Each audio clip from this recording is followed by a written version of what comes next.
যদি আপনি মসজিদে নামাজ পড়তে যান এবং মসজিদের প্লাস্টিকের টুপিগুলো ব্যবহার করেন, যে টুপিগুলো মসজিদে রাখা থাকে, এতে কি আপনার কোনো নামাজে কোনো কি সমস্যা দেখা দেয়? क्या प्लास्टिक की टोपी में नमाज अदा कर सकते हैं या उसको ना पहने? उमूमन मस्जिदों में जो प्लास्टिक की टोपियां रखी होती हैं उनके बजाय ढंग की टोपी पहन लें। चूंकि टोपी मुसलमानों की जीनत है, क्या आप उस प्लास्टिक टोपी को पहनकर कहीं जाएंगे किसी दावत में? कहीं अगर आपको इनवाइट किया जाए, जाहिर है नहीं जाएंगे, आप आर महसूस करेंगे।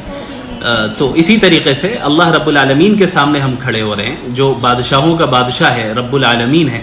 तो हमें चाहिए कि हम अच्छे अंदाज में जीनत इख्तियार करें और अच्छी टोपी पहने, ढंग की टोपी पहने। তাহলে বলা যায় যে মসজিদে রাখা সেই প্লাস্টিকের টুপি না ব্যবহার করাই ভালো। কারণ দেখানো হয় যে গরমের দিনে, গ্রীষ্মকালে গরমের দিনে অনেকের মাথা ঘেমে থাকে, কারো মাথার চুলকানি থাকতে পারে।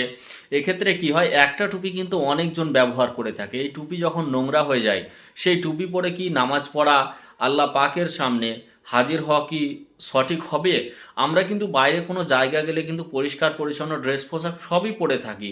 সেই টুপি কি পরে কোনো জায়গা বাইরে যেতে পারবো? যে টুপি আমরা কিন্তু পরে নামাজ পড়ি, যে মেহফিল দুনিয়ার সব থেকে উত্তম মেহফিল, সেই মেহফিলে যে আমরা প্লাস্টিকের টুপি ব্যবহার করি, এটা কিন্তু জায়েজ বা সঠিক নয়। আপনার উত্তম হচ্ছে আপনি সঠিক টুপি, নিজস্ব একটা ভালো টুপি পরিধান করে আপনি আপনার নামাজ আদা করুন।